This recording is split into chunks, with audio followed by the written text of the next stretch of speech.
Hi, everyone. Thanks for attending today's afikra. My name is Mike Yimhenna. If you're new to afikra, please follow us online, tag the photos if you take any photos tonight so we can reshare them.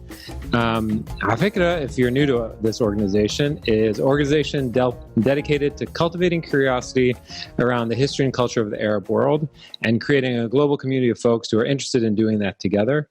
By being on this call, you are a part of that community, so thanks for joining. So we will get started. As I said, my name is Mike Yimhenna, and I'm really excited that we have our two special guests, Zaina and Randa, joining us today. If you guys want to undo your mutes, that's probably a good opportunity. Okay, cool. So Zaina, Randa, thanks for joining afikra Conversations. I'm going to just do a little bit of a bio.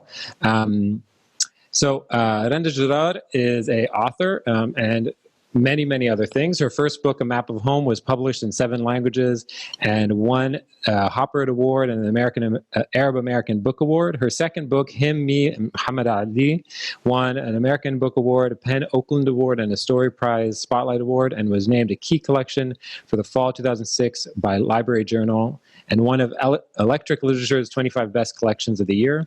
Her forthcoming book of nonfiction, Love is an Ex-Country, will be released by Catapult in February 2021. She's executive director of Rawi, a literary nonprofit that serves Arab American writers. Randa, thanks so much for joining. Your bio also has many other things that we'll talk about today, including being a performer and being a translator, but we'll get to that later. I'm also very honored to invite Zaina Arafat. Zaina is a LGBTQ Arab American fiction and nonfiction writer. She is the author of the novel You Exist Too Much, which was selected as a most anticipated book for 2020 by the Oprah magazine, Good Morning America, Vogue, Elle, and Harper's Bazaar. Her stories and essays have appeared in publications including the New York Times, The Believer, Virginia Quarterly Review, and the Washington Post. In recognition of her work, she was awarded the Arab Women Migrants from the Middle East Fellowship at the Jack Jones Literary Arts, and she holds an MA in International Affairs from Columbia University and MFA from Iowa. She lives in Brooklyn and is currently at work on a collection of essays. Zaina, thanks so much for joining. Thank you for having me. Okay, so I think a good place to start is you're both writers, quote unquote writers. When did you guys give yourself permission, and maybe Randa, you can start off. When did you give yourself permission to call yourself a writer? Very early on. I mean, I think that I've been looking through my old cute stuff from, I think, 5th grade. And yeah, all I did was write. I feel really lucky because my school included a creative writing class session, at least I think every other day. So I grew up in Kuwait, and yeah, so I would write stories really young, and my family was very supportive. My dad always wanted to be a published writer. My mom is a musician, so they were never, they were always like, you should write, you should write, you should perform. They were very supportive. So I think I called myself a writer as early as maybe 7 years old. Zaina, is that true for you as well? I'm just that's awesome. I love that. Yeah, that's amazing. No, that's not true at all. I mean, there's 2 sides to that, I guess, for me. One is the sort of family side of it, where, I mean, being a creative writer certainly wasn't really a thing that was encouraged. I was allowed to be journalist, but that's, that was the extent of it. And then, but slowly my parents came to have no choice but to accept the creative writing part of me. But from my side, it was I didn't want to give myself permission to be a writer because I just consistently felt like I hadn't earned it. And I don't know what the benchmark is for earning it, but there's this sort of idea, unless you are actively I just felt like I just held such a high standard for what when I was allowed to identify as a writer, even though I was, writing, but it was somehow, I still hadn't earned it yet. It was strange. It's weird. I mean, like it's funny because like you'd mentioned the journalist thing. Yeah. So you both published in journalistic sort of at publications, but in journalism, like it seems like the trick is to take yourself out of the story, to not be the story itself, right? And so it seems like this a strange pivot to be able to make, but one that you seem to make, where all of a sudden you are trying to feature your voice, you are trying to feature yourself, especially because a lot of your work. Randa, and your most recent book, Zaina, is sort of autobiographical or sort of autofiction. What was that transition like? When you were a journalist, were you in the back of your head saying, I have my own stories I want to write, or you were ignoring that part as well? Should I start or should I start? Go for it. Okay, I'll start. So, I mean, I think that with journalism, there is room in some way for one's voice. I mean, like your writing style is sort of where you exercise your the I in journalism. It's just like your, the syntax of your sentences, the word choices, the just sort of like structure of the piece, like all of that to me is like where the I guess, kind of comes in. And then I think with creative writing and fiction, and I would say, with writing autofiction, of course, you're creating this narrative persona that isn't you, but of course can embody a lot of your experiences and your identity markers and such. So like I think that both contain elements of like the I, journalism and creative writing, especially like fiction and autofiction, but neither is fully, an immersion, I think, of oneself entirely, or at least like a display of oneself entirely. Does that make sense, Randa? Do you agree? Absolutely. And I also think that like this idea, and I've learned this from mostly like other women of color who talk about journalism, this idea that journalism is objective, or that, or that it's, what is it? What's the other word? Balanced. I don't know.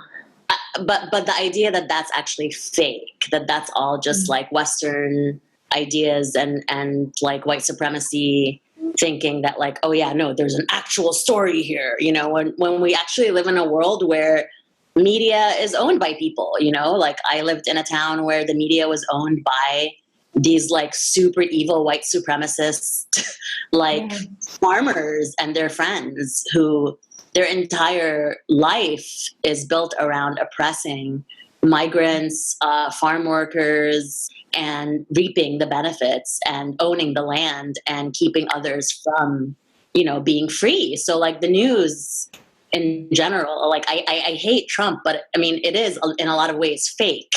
So the insertion of the self for me was very early on. Like I went to this feminist college, I went to Sarah Lawrence College, where like, if you weren't queer, like they would literally like behead you. No, I'm just kidding.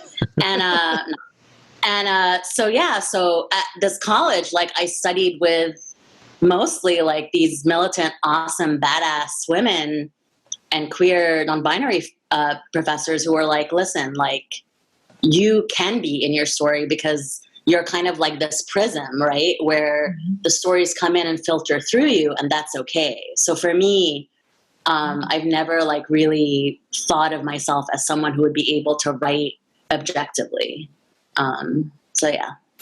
Interesting.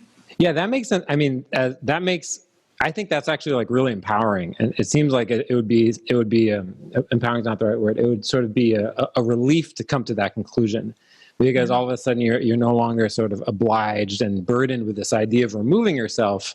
Instead, you're like, no, I'm just a filter through which all this information flows, and I just need to clear the pipes and make sure as much of it is flowing as possible.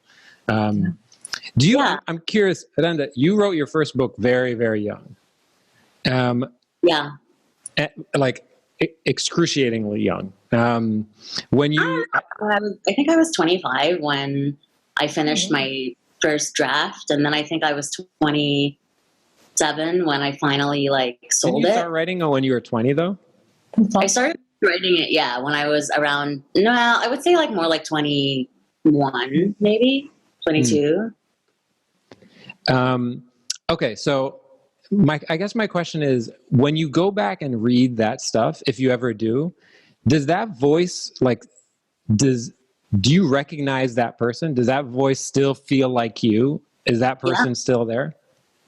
Yeah, absolutely. I mean, I think that, like, I think because I personally, like, I went through so much trauma by the time I turned 20, you know, like I moved to the US. 2 years later, I went to college. 2 years after that, I had a baby. 2 years after that, I like moved to Austin, Texas. I think I was just, all of that stuff was just so exhausting and traumatizing. And then I was writing these stories that all featured this character, right, who ended up being Nidali. And my professor, Leslie Marmon Silko, said, you know, you should just drop out of this MFA program and write a novel from this character's point of view. MFA programs are, you know, they're a colonizer tool.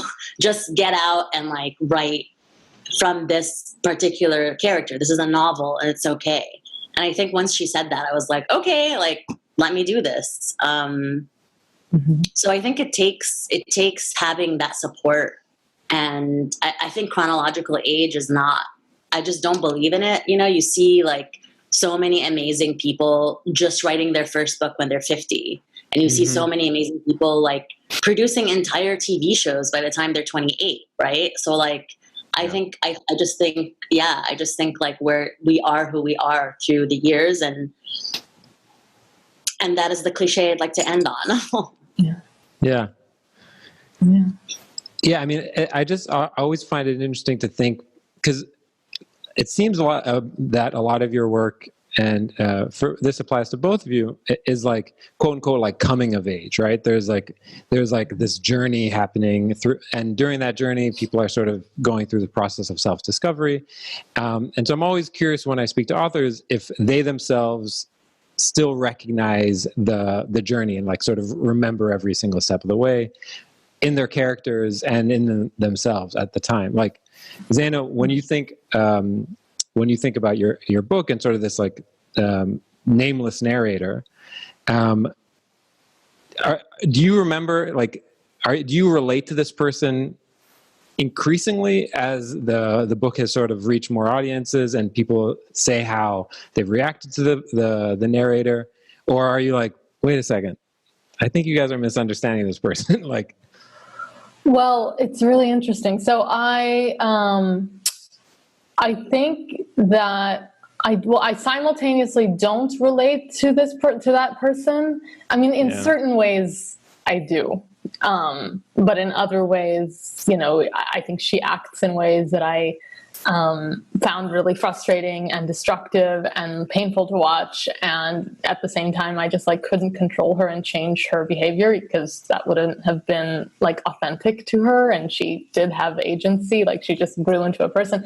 So I simultaneously, I don't really identify with her, nor do I, you know, entirely disassociate with her, because I suppose I created her and I do share some of her identity markers. But then at the same time, I feel, you said, do people like misunderstand her? Or do I feel like people, I mean, sometimes I feel like when people get her and really get her and like understand why she kind of acts the way she does, or, you know, what her struggle is and what it is that she's like trying to overcome, and really, I don't know, just get that and understand the like internalized sort of shame and like homophobia that she has, that kind of projects outwards and colors her behavior. I feel really happy when they get that, because a lot of people don't, you know, they're just like, I wonder if it's a matter of one identifying with some of those qualities or those experiences versus like not identifying with those things, that creates the division between, you know, getting her and not getting her. But so I both don't identify with her and identify with her in some ways, and also feel really happy when someone actually like gets her and can see how she can be misunderstood. And there are times when readers do misunderstand her. She's complicated. She's complicated, but that's so interesting. Like, do you feel like she's, even after having finished the book, you're still getting to know her in your head?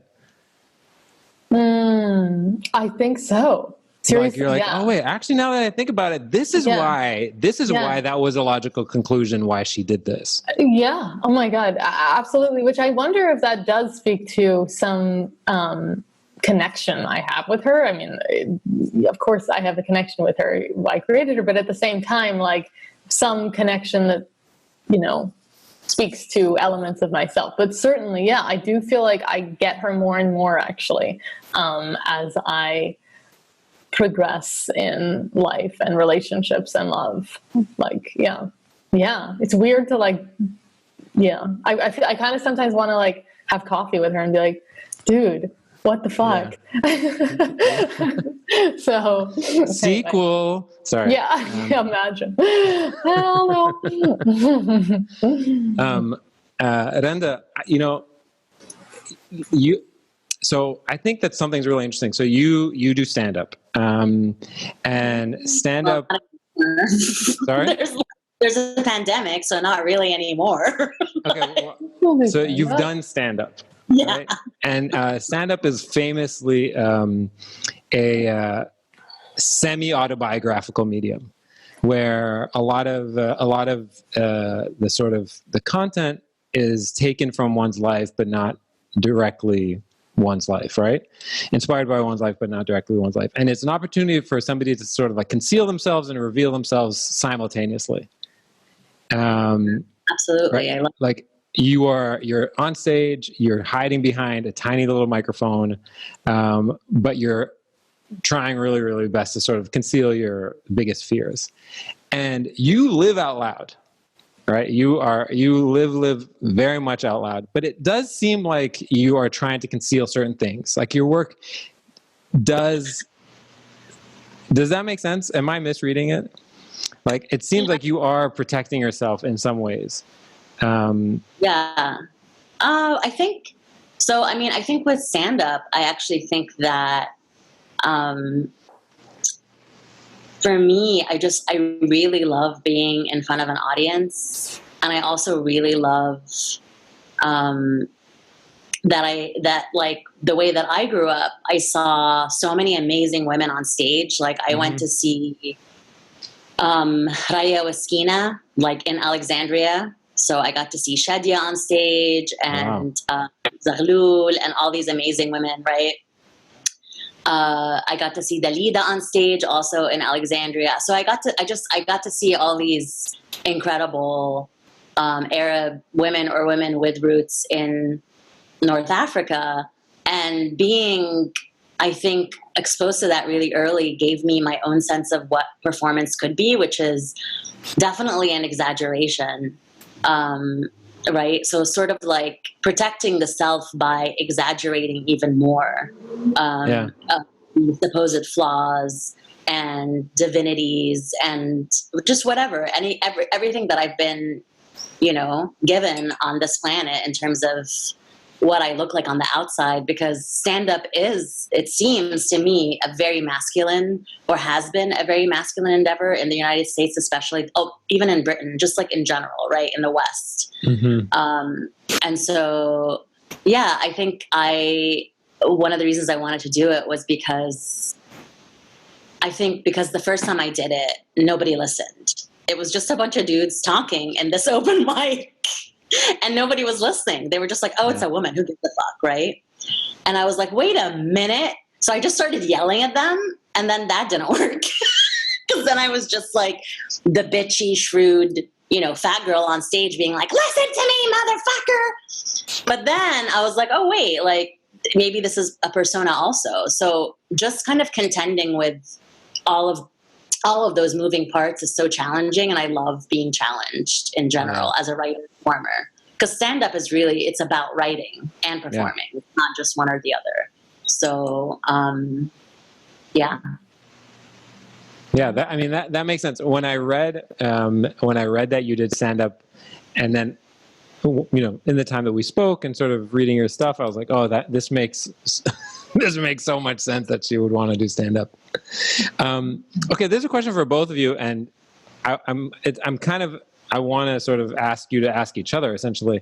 I'm curious, do you feel like you are writing books and writing literature that should fit into the quote-unquote Arab American canon? Is there an Arab American canon? Are you replying to other authors in your head, at least? Is there some sort of contiguous, piece of, this quilt that you are adding to? I guess I'll start with Randa, just because some of your work came out earlier, but do you feel like you were replying to somebody else? And Zaina, do you feel like you were replying to Randa in a weird way? Totally. Sorry, Randa, you go first. I mean, it's funny because what I want is, when I heard Zaina talking about taking her narrator out for coffee and hanging out, I immediately was like, oh my God, I've been wanting to do that with Nadali for so many years. And I haven't done this recently, but I used to actually write her emails. I used to have a phone number in her name. Anyway, all of this is just wildness. But the idea of Nadali and Zaina's narrator sitting down and having coffee, that to me, I love that idea. And they totally are. If you imagine it, if you think it, yeah, that's exactly what's happening. I think that linearly one might say yeah, I'm replying to something and then the people after me are replying. But I think in general, this is kind of cheesy, but I love it. It's just our energies, are all our energetic, the ways that things affect us. Mm-hmm. For example, I was reading this incredible essay that this woman, Anu, who's actually on here right now, where she was talking about ways that men, basically, I'm not gonna name names, but men abuse women in MFA programs. And I found out that I think Catherine Harrison, or someone whose memoir, The Kiss, was very affecting to me when I was 16 or something, that she was part of an investigation of an assault that I underwent, and just imagining the ways that her book energetically bounced on me. And then at some point, 8 years later, I wrote my own book about sexual coming of age. And then 15 years later, she's still in some ways protecting me, even though she doesn't know me personally. So I hope that makes sense. I don't really know if I'm writing in an Arab American canon. I don't know if I believe in, or if it's really just a giant, just our canon. Our culture is thousands of years old, and it's beautiful. And so, there are some ways that we've been compartmentalized, right? But I think we're all in reply and conversation with each other, not necessarily linearly. So, Zaina, what's your take on this? No, I think that's such a smart thing to say, that we've been sort of compartmentalized and such, in a way that precludes an easy conversation among Palestinian writers, which is so, so typical of a post-colonial, experience. And at the same time, I think that for me, yeah, certainly. Not to sound like a fangirl, but I've looked up to Randa my entire writing life, because Randa is an amazing Palestinian writer, and I'm just constantly citing her work as something that was work that was really influential to me, and opened the door for me. Genuinely, truly, God, it's so interesting. But you did, going back to that first question of permission to call oneself a writer, I think, Randa, you gave me permission to call myself a writer in the way that I wanted to be a writer, not a journalist, but a storyteller, a creative writer, because you were out there doing it. It was and you were, queer as well. I was if there can be another Palestinian, you showed me that we could do this, and I was so, I needed that. And so, yeah, I think that I do certainly feel in conversation with other Palestinian writers, and in other writers from the Middle East, in general, from Lebanon, from Syria, from Jordan. And at the same time, I think maybe because by virtue of being, an oppressed population, a lot of when I think about being, you know, who I'm in conversation with, kind of come. I also think about being in conversation with non-Arab and non-Palestinian writers, and maybe trying to like communicate to like Western and, you know, North American writers, because of the fact that they seem to have such a problematic and limited view of what Palestinian writers and Arab writers can do. And so, I mean, that's something that I do sort of think about, is like entering that having access to that conversation as well, because it feels as though that conversation seems to think that there's no place for us in that conversation. And so I want to like assert that, no, we can take up space there too. Yeah. But yeah.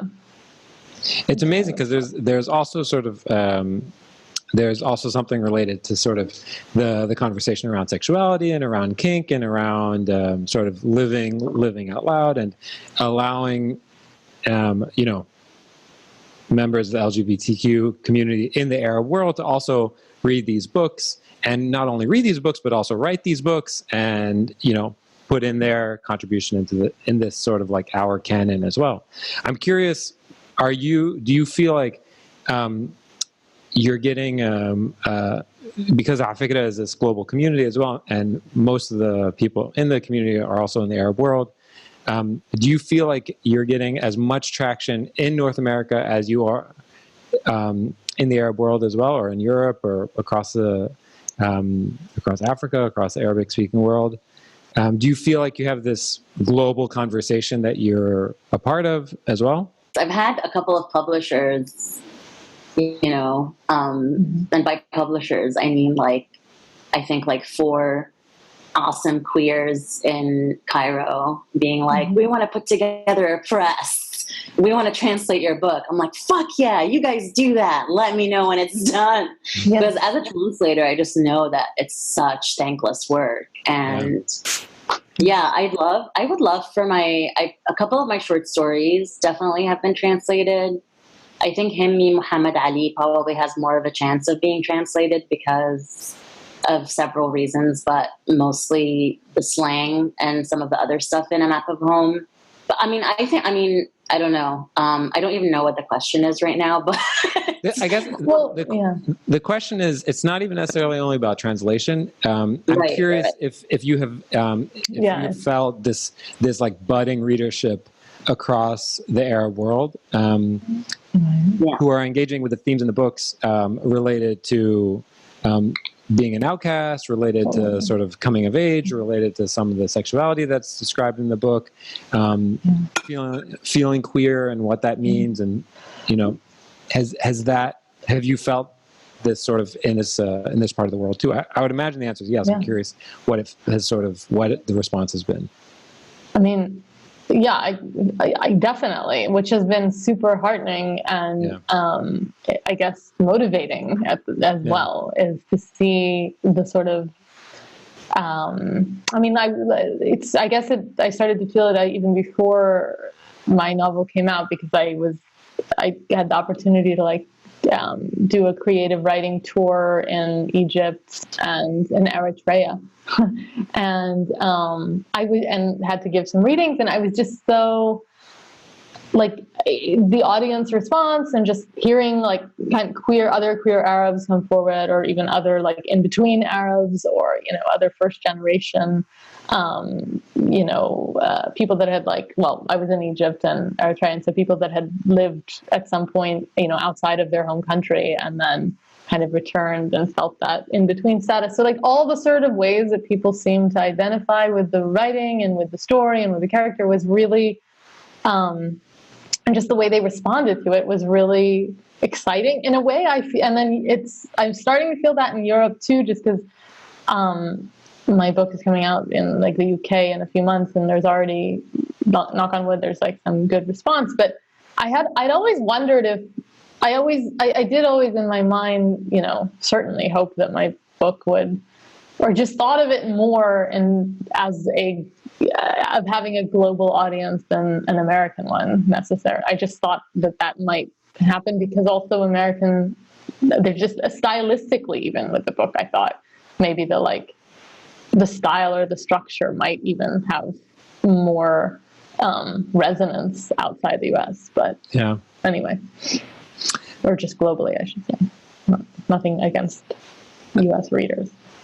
Randa, I want to ask you a question because I listened to an interview with you and you talked about the inner bigot as a writer and sort of the inner censor as a writer that you have to fight as well. In addition to sort of the bigotry from maybe family or the bigotry from society or the bigotry from government or the bigotry from all these other different places, even as an Arab writer, and not necessarily exclusively as an Arab writer, but as an Arab writer, you also have to deal with this sort of inner shame to write these things, to admit these things, to sort of live publicly, right? And so I'm curious. The question I'm going to ask is a weird question, but for some reason I think you'll have a really interesting insight. In what ways do you think you will still be fighting this bigotry in like 20 years? Like, I feel like bigotry is this thing that you like stamp out slowly. Like you have to but it's this like well where there's just constantly more bigotry underneath. Like, what are the things that have been the most sort of persistent things that have been hard to get out of? Even somebody like you who seems to be so confident, what are you still sort of working through to be able to live? Yeah, I think I have my inner censor and inner bigotry. I think that's actually like why I want to make art and why I want to perform is to face that, to face the things that I don't like and figure out why. Let me just share something really quick, which is like, basically I feel like I was like a 100% lesbian until I was 14 or 15. And then I was just like, boys, right? So, but before that, so I made this thing, which this is like from when I was like 7 or something. It's an eggplant, okay? So this is before eggplant emojis. And you can see like things I hate. Eggplant. It's nasty. What? It's smelly. It's tasteless. It's bitter. It's distasteful. And it's sour. And I feel like now as an adult, I'm like, yeah, dicks were gross. When I was little, dicks were gross. Like I didn't want to be near them. I couldn't have imagined being anywhere near a dick or touching a dick. So yeah, I feel like this was like an inner bigotry towards eggplant, and now I love eggplant and dicks. So, I mean, I think that like, not just me, but like us as artists are constantly like thinking about like, you know, what are these blocks that we have? How can we extend empathy to ourselves? Mm-hmm. And then when we do that, and when we do that with our characters, right? Are we modeling to others how to extend empathy? Yeah. Are we modeling to others how to reach that point of empathy through art making? Nobody's perfect. Everyone has a ton of shit that they're dealing with and that they have to confront. And as an American, for me, that's a constant sort of daily anti-racism practice, which is not fun, you know, obviously. Like, I want to think, oh, I'm Arab, I've been through so much. But the truth of it is I can literally walk into a store, take something off the shelf and walk out, and no one even thinks that I'm stealing because of my skin color. So the daily kind of, reckoning with what kind of country I live in and what kinds of privileges I've been afforded and how lucky I am as a Palestinian to even know that my homeland is Palestine. Mm-hmm. You know, that's not a luxury that's extended to Black Americans, you know? Like where are we from? Where do our ancestors live? I can look up in a book and find the Jarrar clan, right? The Jarrar family. I can mm-hmm. trace it back hundreds of years. That's a privilege, right? But I will say my inner censor, like some of the things I kind of don't ever want to talk about really have to do with my son usually. And I feel like that's healthy. I never want my son to be harmed. He also like will be so fucking pissed at me if I talk about him in my nonfiction without asking him and showing him stuff. Whereas with other people, I don't really care that much. Mm-hmm. If they've harmed me, I'm going to write about them however, but my son has never really harmed me. So, my censor goes around those stories now that he's older. Interesting. If we have time at the end, I have a question that I'll try to get to, but I want to ask these quick sort of 4 quick Q&As so that we can let everyone jump in. So first question, and you can both answer. If somebody wants to skip, we can skip. What are you reading or watching right now? Zaina, how about you start? Okay, that's a great question. I just finished reading Luster by Raven Leilani, and it was amazing. It's just really cool story, really great novel, and the writing just like sparkles. And then I'm watching real estate, apartment listings, basically, because I'm like in between apartments, and like deciding if I want to commit to another year in Brooklyn when like New York City is suffering. Yeah. So that's what I've been watching. Have I watched? I did watch. Yeah, I watched the RBG documentary for the first time, and that was amazing. So, but anyway, yeah. I was going to say apartment listings are also another genre where the writing sparkles. Oh, it certainly sparkles. Yeah. Randa, how about you? I love to go back to this book. The subtitle is An Artistic Encounter Between Black Panthers and Zapatistas. I like to think about ways that liberation movements have existed for so many years. History is cyclical. Nothing really is new. Everything that's happening in America, is in some ways, it makes sense that there might be a coup in like 6 weeks, and that, just all of this stuff makes sense. So just to kind of look back and see what our ancestors and others have to teach us about that. So that's what I'm reading right now. Can you say the name of the book, just somebody's asking? The Pantera Negra. Cool, and it's edited by Mark James Leger and David Tomas. Fantastic. The Pantera Negra.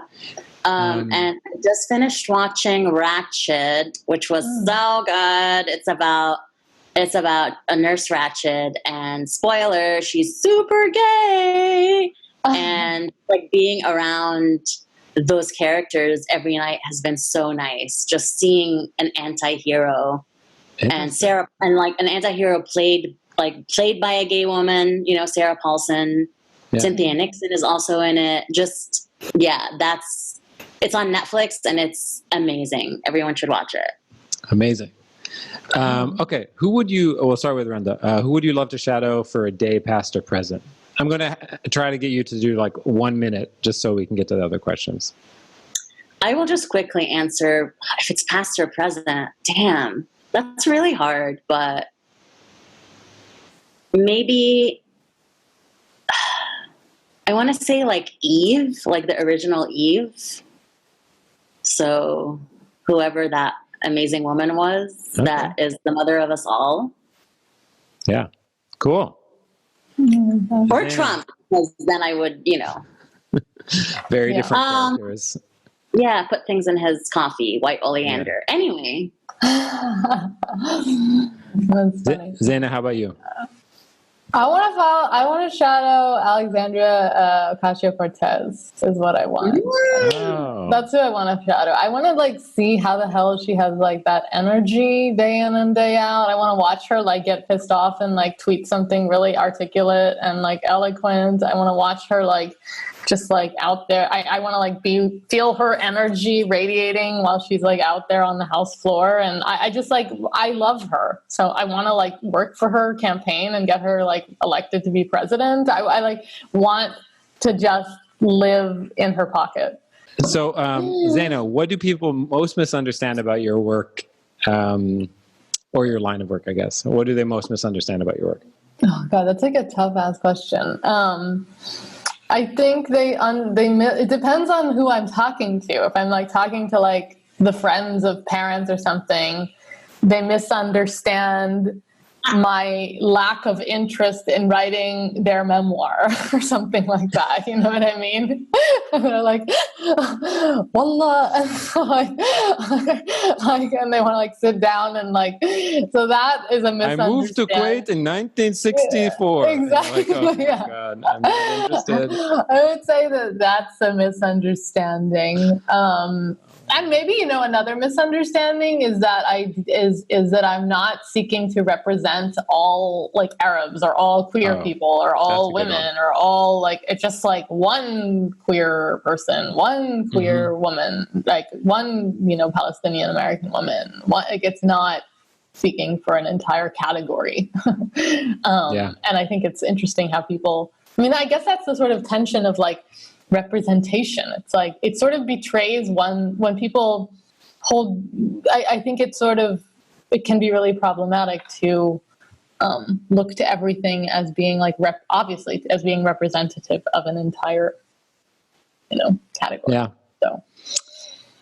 Okay, Randa, how about you? And then I'll ask the last question as well. So go for it. What do people most misunderstand about your work, and whose work do you admire? So you can do both together.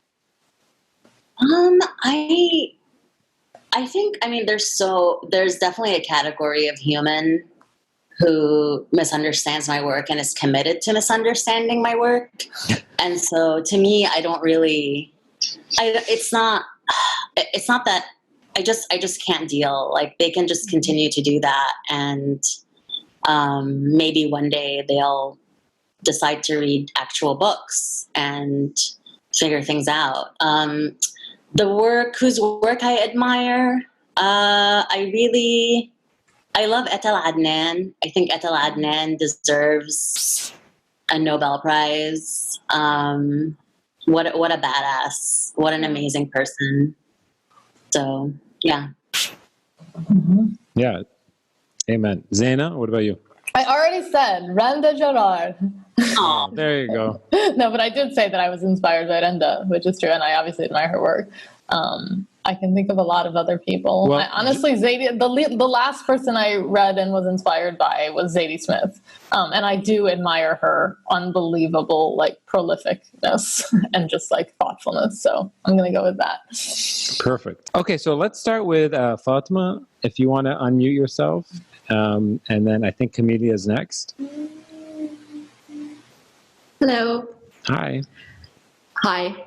Yeah, sorry, my question was just to Randa. I recently read A Map of Home, and I realized that a lot of the story was directly, came out of your own personal experience. So my question was just, did you really think about like the boundaries of like what you would share and what you wouldn't share? And were you like nervous or apprehensive about how much or like how it would be received once you published it? Yeah. I think that a lot of people assume that the book is like a thinly veiled memoir when it's actually maybe only 28% nonfiction. So there was a lot of crafting that went into making it seem like a 100% type of memoir.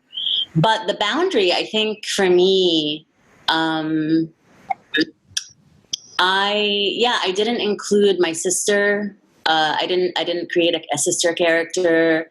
I didn't include a lot of stuff about my brother and the brother character.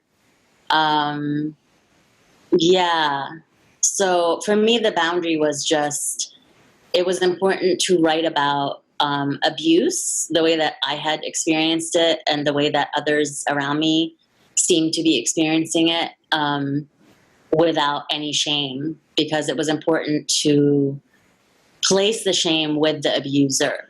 So a lot of times I think in our cultures, it's aib to talk about, the ways that you are disciplined at home or whatever the fuck. But for me, it's like aib to make a young person feel ashamed about their body or their sexuality or their desires, right? Like, you're supposed to guide young people through those times, not punish them.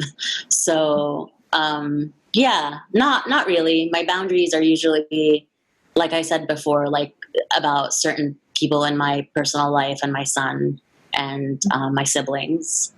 Randa, can I add one thing? Before, when you were talking about adding characters in your books, and you mentioned your son, and you said, I don't know if I misheard you or if this slipped, but you said, I wouldn't put anyone unless they like mistreated me. And Yeah. So are your books like a stage? Are they a stage to sort of, so to right these wrongs that have been, to create a universe in which you can sort of right the wrongs of the world, sort of undo some of the abuses or work through some of the abuses that you feel like you've been made to feel?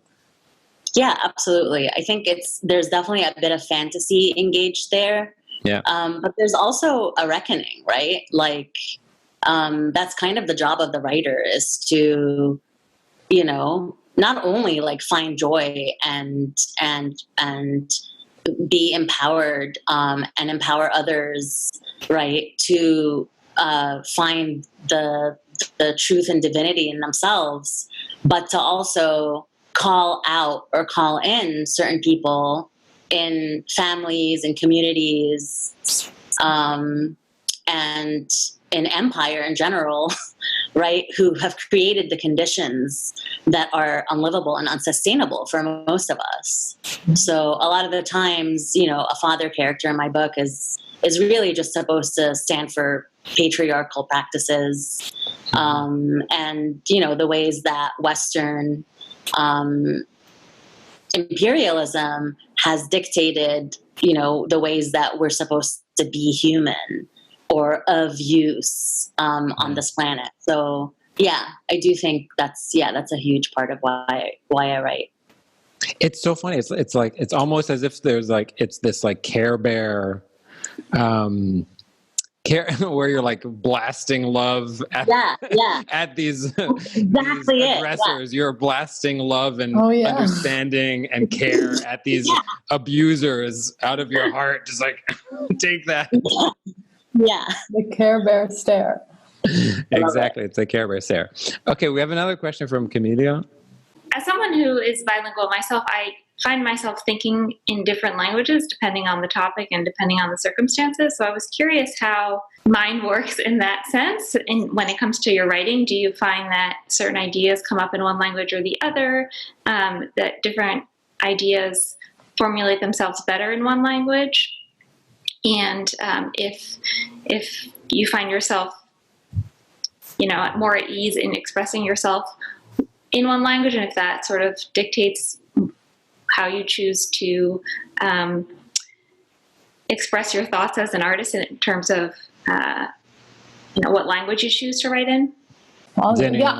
Sure. I think that interesting question. I mean, honestly, it's hard to say. I would say that, like, for the most part, unless actually, if I'm when I'm writing scenes that involve, I guess, characters that are primarily native Arabic speakers, for example, like the mother character in my novel, or even just like scenes that are set in the Middle East, I do find myself imagining the conversations happening in Arabic for sure. And I can see and then I write them like in English. But if I'm writing a scene that, involves just American or English speaking characters, or set in like the US or something, I typically don't think about it in Arabic. But certainly if I'm like, because I often close my eyes when I write, weirdly, and I imagine the scene and I imagine it happening in Arabic. So yeah, if it's Arab setting or Arab characters. Randa, how about you? As somebody who's a translator as well, I'm curious. There's I think a very interesting question as well. Yeah, I love, you can see it in my dialogue, when I have characters speaking in Arabic, it's just that I'm recording it in English, right? So I'll have the syntax follow more of an Arabic dialect syntax, whether that be an Egyptian dialect or a Palestinian dialect. So yeah, I really enjoy that. And also like the way that Fusha is just, like the weirdness of Fusha on the news, right? Especially when you're a kid, as an Arab, you're constantly hearing so many different types of Arabic, right? And so that multiplicity, I think, is really fun to play with on the sentence structure level, and especially with dialogue. Yeah. Thanks so much. I wish we had more time. I'm going to try to close up real quick, and then if we finish early, I'll squeeze in one more question. Randa, thanks so much for joining, and Zaina, thanks so much. What were you saying, Randa? Thank you. I love how the screenshot, it's like it says love exists. Oh my God, totally. I was thinking the same thing. الحب يكون الحب موجود. I don't know. Yeah. I love it. Yeah, Zaina, I love it. thank you so much for this. I love this. Oh my God, thank you. And thank you, Mike. Both of you. This was amazing. This was like the most really soul-filling. So thank you. Yeah. Okay, my last question I really, really wanted to get in was if you could ask each other sort of a question, what are you curious about each other's work? Ooh, that's a good question. Yeah. I'm curious. So like, I really love your fiction and nonfiction and the ways that, I feel like there's definitely all these cool moves that you make formally in both. So I guess I'm wondering, like, with Our Arab, which was an incredible essay, like what will the process be making that into a book? Like, is it a lot of interviews? Wow. Is it notes that you already have? Like, I'm just curious. Amazing question. Ooh, and now, like, I maybe I should make it into a book. Damn it. Yeah, She the wasn't process. asking. She was telling you. He was like, yeah. I thought you were. I just thought you were. I'm writing an essay collection where that is the title essay. But I think, but let's just say something about. I think it is indeed. I guess finding similar finding similar stories that involve just like different encounters, I suppose, and expectations, and how those encounters and expectations, when it comes to an immigrant's experience, especially in like an Arab immigrant experience, how those expectations and encounters like match or don't match, and what is exactly the I guess the tension between those expectations and reality. And where precisely does it lie? So yeah, it's helpful. I'm glad you asked, because like frankly, I had no idea until just a second what the hell I was going to do. That's like the spine, and then you go from there. Like you have like, okay, I love that. That's really cool. The spine. That is the spine. So yeah, so I say the spine. Sorry. Yeah. So what about? Okay. Yeah. I want to ask. So did you ask us? Wow, I totally just, my mind, as soon as now my mind is in like a weird writing mode. And so, I guess my question is, honestly, I wonder, this is maybe not specific to the work per se as much as like your handling of the work, but how do you handle, how do you feel, or how do you let yourself be so brave and also so kind of like impervious to expectations that you might contradict or that you might challenge, or just like impervious, like not feel that pressure, I think, to conform? Yeah, that's a good question. And I think I don't really know specifically, but I do know that getting out of like terrible terrible domestic situations, Mhm. you know, like just having like been divorced twice and like, I don't know, like taking my dad, like calling the cops on my dad, which was really difficult to do when I was really young. I think those kinds of situations made it so that I really just have a constant reminder that I'm not really a prisoner anymore.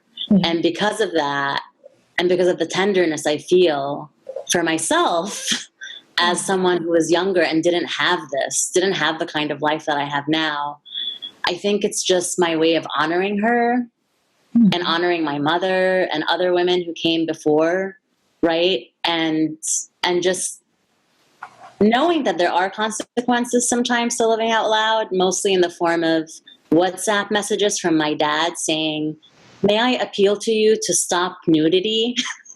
Wow. That's like the WhatsApp messages my dad sent me. May I? There's really no secret. I think it's just, you know, it's a form of self-care, but also you guys, I mean, I think it's just not public, the ways that I am hurt and the ways that I am scared. And that's why you should read this book, because this book, I'm like, pre-order my book, because my book really talks about all of that. Like it talks about the ways that I've been scared and why I do the things that I do. And it goes into detail. So, amazing. Oh, I cannot wait to read it. Yeah. Right now, actually. Well, moral of the story, love does exist. Can I? And Yeah. thank you so much. That was really beautiful. And thanks for taking the time, everybody, for joining, for the questions, for the care, for the curiosity. And Zaina, thanks so much. And Randa, thanks so much. It seems like there are some books that need to be ordered. So Thank you all. Were you about for to say being something? here. No, I was just going to say thanks. Or I was about to say love exists, subtitle, can I appeal to you to stop nudity? What is it that your dad said? Yeah. So amazing. Oh my God. Wow. Yeah, I've heard similar things. So yeah, thank you so much. Thanks to everyone for being here. This was really, really a wonderful way to spend the afternoon.